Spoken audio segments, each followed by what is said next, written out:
नमस्कार, मैं मनीषा और आप देख रहे हैं जनता की आवाज न्यूज 24।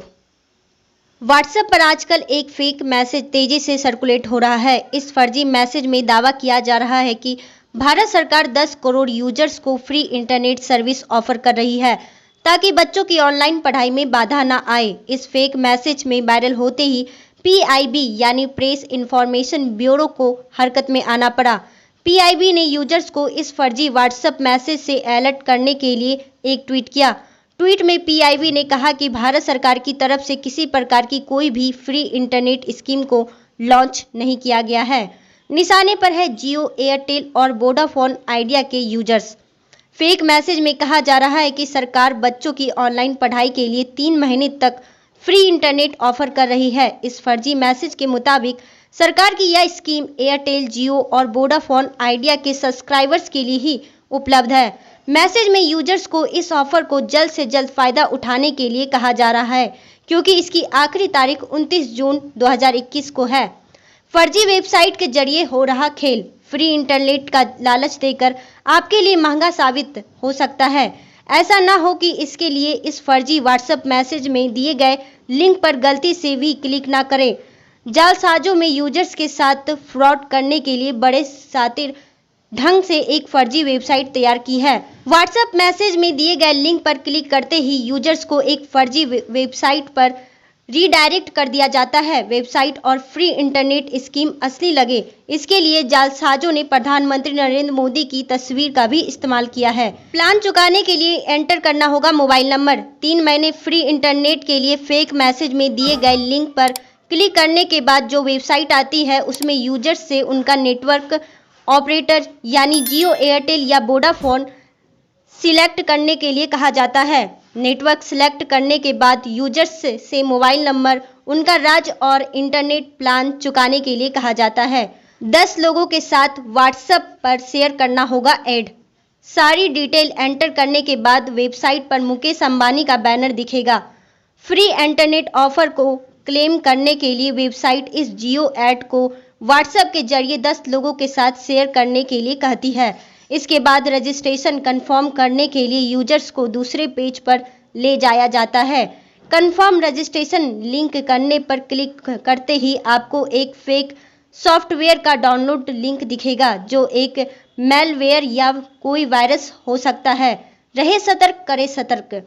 फेक मैसेज और फर्जी वेबसाइट को हथियार बनाकर जालसाज यूजर्स के डिवाइस में खतरनाक मेलवेयर या वायरस वाले सॉफ्टवेयर को इंस्टॉल करके डाटा की चोरी कर सकते हैं। ऐसे में बेहतर यही होगा कि आप ऐसे फेक व्हाट्सएप मैसेज से सावधान रहें और अगर कोई आपको ऐसे मैसेज फॉरवर्ड करता है तो उसे भी इस फॉरवर्ड से सतर्क रहने की सलाह दें।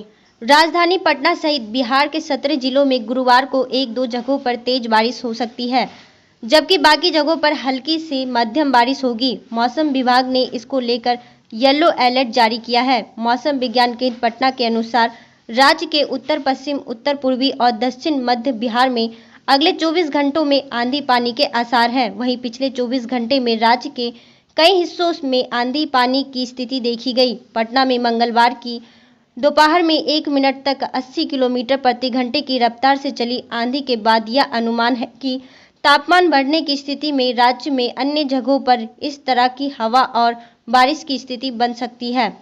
पिछले 24 घंटों में रजौली और जोकीहाट में 60 मिलीमीटर, सिवान, कोइलवर, बीपुर, दिनार और रुपौली में 40 मिलीमीटर जबकि समस्तीपुर, अरवल और साहिबगंज में 30 मिलीमीटर बारिश दर्ज की गई।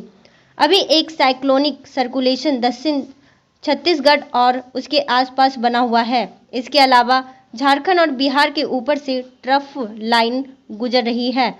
उधर भागलपुर और पूर्णिया का अधिकतम तापमान 1 डिग्री ऊपर चढ़ गया है। पटना और गया के तापमान में 2 डिग्री की कमी आई है।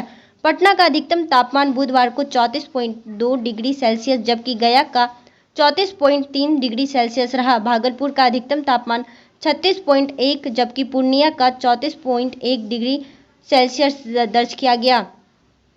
केरल तट पर मानसून अगले 24 घंटे में दस्तक दे सकता है। हवा और बारिश की स्थिति के आधार पर मौसम विज्ञान केंद्र की ओर से यह अनुमान किया जा रहा है।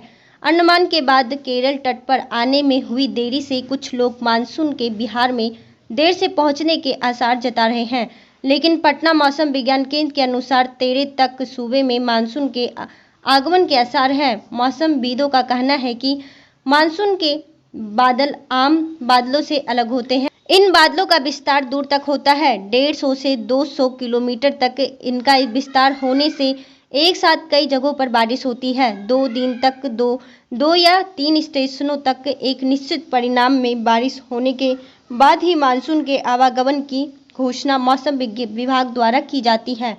बिहार में मानसून का प्रवेश पूर्णिया, पटना, गया और छपरा की ओर से होता है। और आज के लिए बस इतना ही। ऐसे ही खबरों से जुड़े रहने के लिए जनता की आवाज़ न्यूज़ 24 पर बने रहें।